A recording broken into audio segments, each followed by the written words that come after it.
And now we move on to a panel discussion.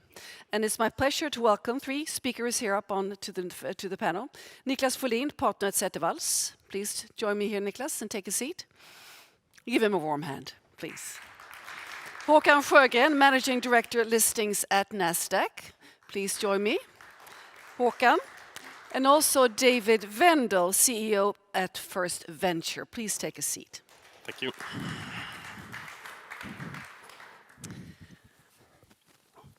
The global economy, of course, is in a tough situation currently. We all know that, and there are reasons to state that that's the case.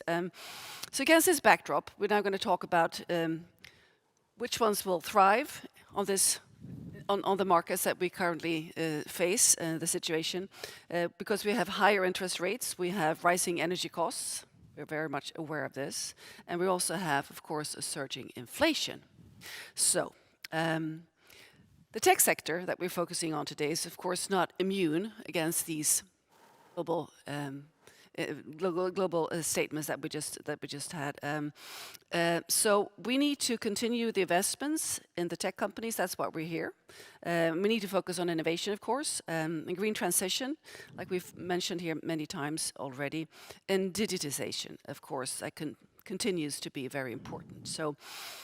Again, the question here, the first question to you is, which companies will thrive in this new global context? Would you like to start, please? Yeah, sure. I mean, as a lawyer, I speak to my clients, tech clients, regarding these matters regularly, and of course they have different sort of experiences as regarding the new economy and the present situation. But I mean, there are of course companies that thrive in this and have a very strong business also going forward and see opportunities in this situation. We talked a little bit about this before, but I think the main difference now, the mega trends, they have been there for a while now, and they're continuing. They're almost accentuating, and the companies that are able to build their business in relation to these mega trends and building solutions in relation to the mega trends and the big needs, they are the ones that we will be able to be more successful, I think. And that's what I see as well. But obviously, it's a difficult situation regarding the sort of financing and the sort of interest rates and the monies. But I think otherwise, as a lawyer, perhaps the main drivers are still there for the fundamentals. Thank you very much. And over to you, Håkan. What is your take? You have a different perspective. Of course I have, but at the same time, I mean, everything happened so quick. I mean, everything turned upside down in such a short time. So companies that were more or less having free money, all of a sudden have to pay a lot of it to get it again. And I mean, remember last year, companies said that came to us, we don't raise more than this because we don't need more money for the moment. And now it costs 20% if you want it guaranteed or something and pay with shares.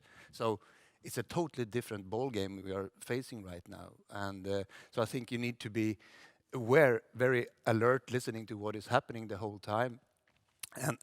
And maybe I think what we have seen now also that is these tech companies, they need to focus less on just growth and more to at least have some revenues as well and go for that lane instead of growing it super big without any revenues. So again, from your perspective, which companies will be able to thrive in this situation? The companies that are that are not just pushing the growth of the company also need to take care of their revenues, and I think that a sort of business model is to have recurring revenues and coming in all the time and start to make money from day one. Let's say so. Which of course is easier said than done. It is easier said than done, but we have seen the opposite many times as well. We have indeed. Yeah. So David, from your perspective, which companies will thrive, and just your overall view of the situation, please? Well, this really is the million-dollar question, especially for early-stage investors like me. Literally, my job is finding these companies and then betting on them. That's why you're here. Yes. And the way I look at this is tech, the way we look at tech today probably has about 30 years of development since 1990 approximately. And when this kind of technological development started, everything was new. And then tech could be used for simplifying processes, reducing labor and automation, digitalization. We've been doing that for 30 years, and we've been doing it really good. I mean, companies like Google, Spotify, Amazon, Meta, all of these companies have used technology to simplify processes that were previously not, it wasn't possible to kind of digitalize this. But we've been doing that for 30 years. We will keep on doing that to some extent, but just having a business idea that evolves around digitalizing a manual process, it's not going to be as attractive to investors or the market. So then what will be the big thing? Well, I think we need to look at the big problems that we're having.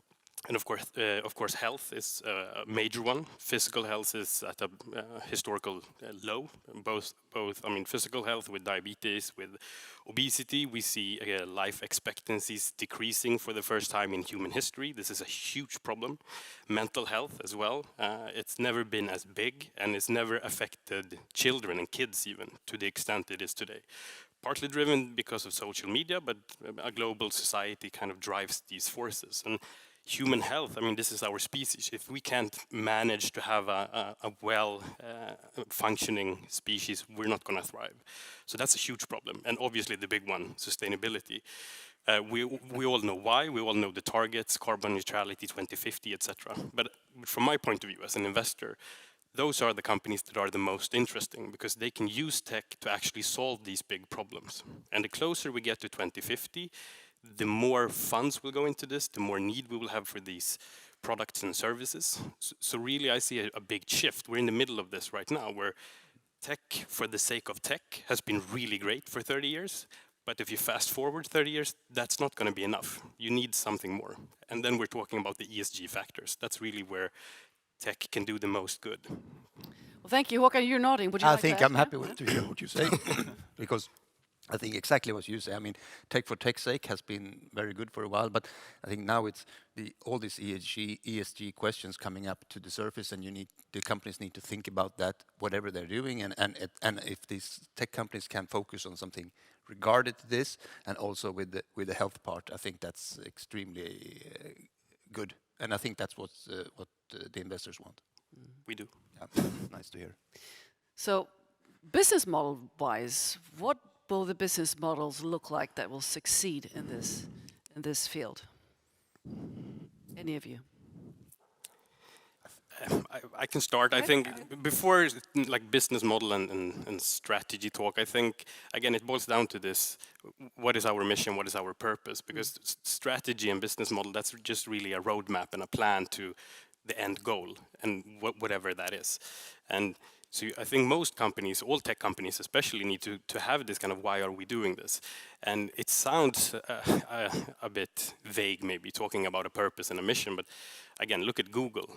Most people just think of it as a search engine, but if you listen to interviews with Larry or Sergey or the early investors in Google, what they said was, we have a mission. We want to categorize and make information accessible, regardless of whether it's a book or it's a movie with YouTube or pictures or whatever it is. We want to gather everything and make it accessible. That's our mission. Everyone should have access to information.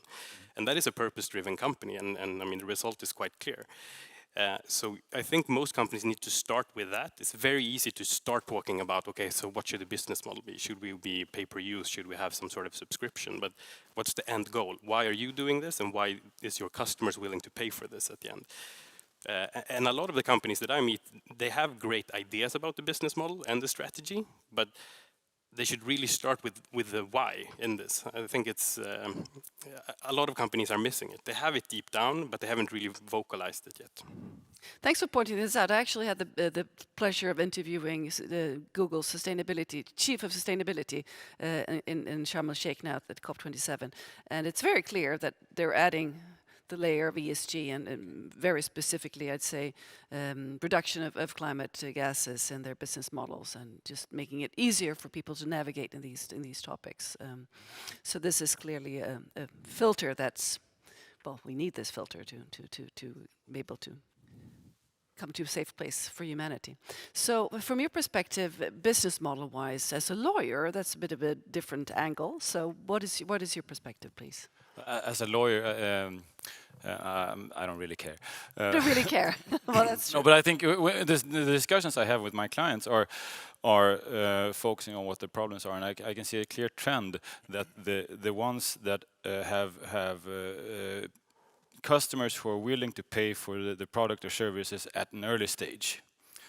To a stage where it's sustainable for their business. I mean, the whole shift from growth based to revenue based.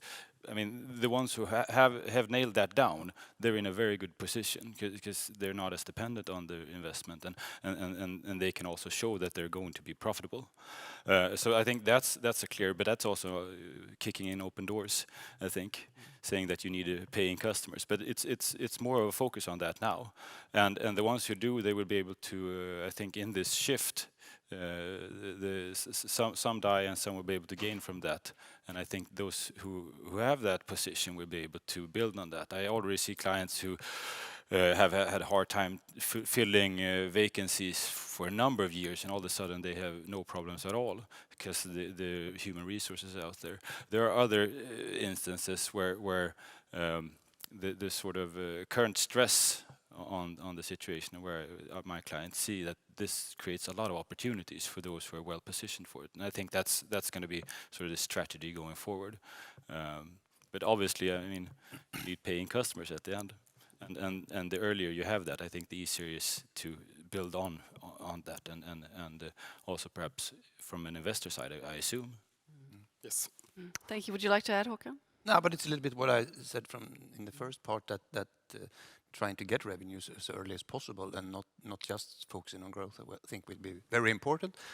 And then, I mean, also for the company itself to focus on these ESG things. I think these diversity things, for example, which will be extremely important. And I see from our company, we're working with that the whole time from the US, which is super big. And we have all these sessions where, I mean, the company itself really focus on being a very diverse and open-minded company, which will attract also both investments and also good talent, and maybe to drive the company forward with people want to get there. Well, the latest measurements, we are lagging in Sweden when it comes to diversity, big time, and the US is way ahead. Yep. That's for sure. So when it comes to talent, can I yes, just add? I think we should also remember that it's not only going to be sort of the investors and the business driving the ESG. It's also going to be the regulators. We already see that, especially from the EU, and that's going to be another sort of push factor that goes along. And that's more from my side as a lawyer too. So if we see where the regulations will come in, they're not fully there yet, but we can start seeing the threat of regulation already pushing the business side.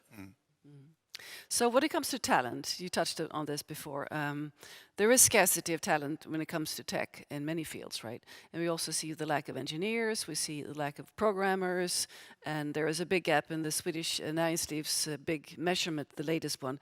There is a huge gap when it comes to these types of professions. So how do you think this will affect innovation in tech, and how do we sort of bridge this gap? Do you have any ideas here? Because this is going to be a problem in the not very far future. I think it's a problem already. I mean, at the end, it's the people making the change. It's not the tech. It's not the money. It's the people that facilitate the tech and build it. And we've had some positive from the legal or policymaker side incentives for personnel to kind of come to Sweden and make this happen, but it is tricky. I think ESG is part of the answer, just looking at the younger generation graduating from university now. If you look at all the surveys they make of recent graduates, the focus on ESG, diversity and purpose overall, it's bigger than it's ever been before. And again, I think from a company's point of view, previously we talked about attracting capital and funding, but attracting talent, I think it's kind of the same answer. If you have that purpose, if you're willing to stand for something, then you might lose some, but you will definitely win the attention of others. And maybe it could even be reflected in compensation. If you're willing to work for something you believe in, you might not need as much pay. So even from a financial point of view, it could make a lot of sense. I think ESG is really a big factor in attracting talent. It's a push and a pull. Yeah, definitely. Håkan, would you like to add? But it's, yeah, I mean, you're absolutely right in this. Then, I mean, I see also with especially after the pandemic, people have started to work from everywhere. So, I mean, to attract somebody to a Swedish company, this person doesn't have to sit, I mean, in Stockholm like it used to be, or whatever in Sweden. So I guess we can work in a different way nowadays as well. From my perspective, I'd also like to add that we really need to push for the stronger focus on science in terms of education, in terms of getting students to actually apply for these courses, because there is will be a big problem otherwise. Yeah. So we did talk a little bit about policy before. But what is your take on policymakers and also stock market stakeholders' ability really to foster innovation in this bear market that we are in? Would you like to start? I think there's already, I mean, from a policy side, at least, there's a huge focus from the EU, from Sweden, on innovation. I mean, the EU is talking about the digital decade, and that's going to result in a lot of regulation, of course, but also opportunities from that. I think one big focus in tech is going to be the focus on big tech, which has been pushing innovation, but also hindering competition to some extent. And my take on that is we'll likely see some part of that being decreased. I think there's going to be a bigger opportunity for sort of mid-sized tech companies to compete on a more level playing field on the upcoming EU regulation. I might be wrong on that, because they said that about Microsoft in the 90s as well, and we see where they stand now. But that's the intention, at least. I think that's going to be part of driving sort of innovation, both by sort of regulating the markets and the big actors, but also sort of pushing for ESG and sustainability and sort of a sustainable digital solutions as well.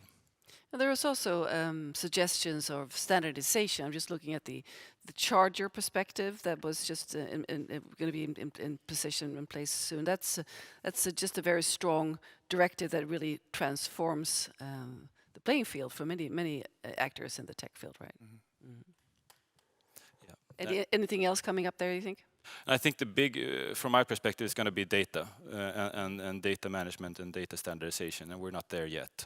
I think it's easier to standardize a charging adapter than standardizing handling of data, and it's been an issue. I mean, the GDPR has been a first step in standardizing data, and that's brought quite a burden on the companies, and I think, obviously, there's going to be a huge need to standardize the solutions for compliance as well, and standardize the solutions that opens up the data use. And there are intentions on regulations, the Data Governance Act and the Open Data Act and things like that. But it's more complex and it's more difficult. And I think the intentions behind the regulations have not been realized fully. And I don't see that there's going to be this watershed moment where all data is going to be possible to use freely, and so there are still a lot of thresholds in that market.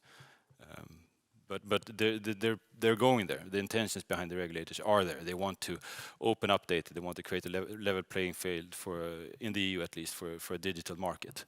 And I think that's going to affect the tech. And that's the intention behind that is to facilitate and make it easier to create good products, good services that reach these ESG goals. Well, thank you. But as from an investor perspective, how do you sort of stay on top of this? Because it's not easy. This is a big legislative field that's sort of somewhere out there. So how do you sort of brace yourself and stay ahead and maybe have a sense of what might be going on in terms of where to invest? Well, luckily for us, we've been working with this and being a green fund for the past 17 years. So for us specifically, it's not that big of a deal.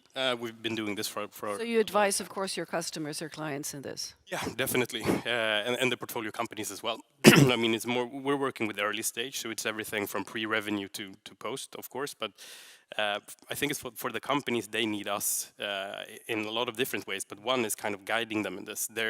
They have their eyes on developing the tech that they have and making the most out of the current well, the current flow that they're having.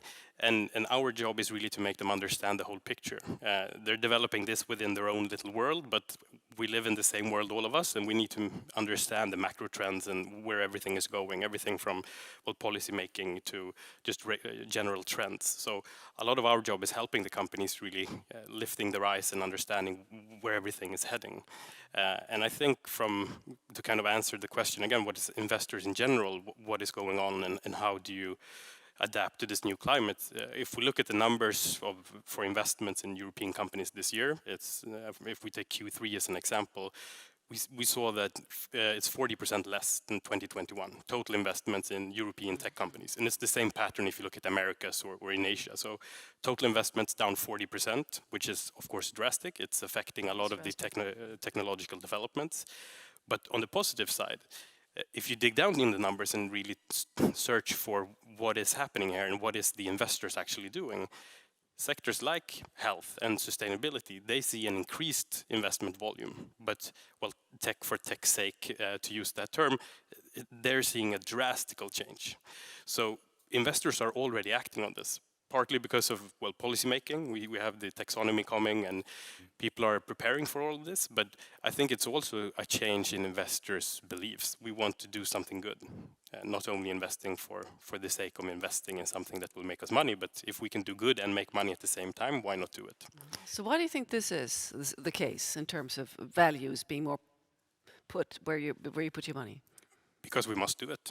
We only have one planet, and I mean, we will reach a point where investments in good ideas won't be enough. We're not there yet, but if we act now, we can actually have a big positive change, all of us. I mean, for me, I don't develop anything. I don't have one single device that can save the world, but hopefully through funding these great entrepreneurs and these great ideas, I could be part of actually doing something good. And I think a lot of investors, they start seeing this now, that we can do something good. And again, investors like myself, we're in this to make money. This is not a charity. We want to return as much money as possible to our investors. But with the mega trends that we're seeing, with all the new policies that are coming out in legislation, everything is being pushed to this. Just looking at the taxonomy, the two main reasons behind the EU's taxonomy is channeling funds into sustainable businesses and to avoid greenwashing. And if a powerful organ or institution like the EU is forcing money into this, what will happen to valuations? So even a cynical, no good do investor sees this as the best opportunity right now. Thank you for pointing this out so clearly. Håkan, what is you look like you're I'm nodding, happy to hear, but and it's a little bit like this is what every company has to adapt to it in some way, and it's difficult, of course, for the companies that you're talking about, pre-revenue, small ones, to be able to focus on it. So they need, of course, to get help somewhere as well, so they can navigate the jungle, because it is a thing. I mean, look at every company now is hiring sustainability officers, and it's a whole, more or less a department of people working with this, because they realize we can't only live of this product or whatever we are doing. So, I mean, we're going to get there, and I think it will be a big part of the economy going forward. But I see the clock is ticking down. But actually, it's the future for the tech companies anyway nowadays, because we're going to IPO a new company on First North next week. 250 million Swedish kroner, deep tech. So that's good. That's good. There's a bright future. We hope so. Good, bright future, saving the planet and making money and using tech. Why not? Well, thank you so much for joining us here on this panel talk. Thank you so much.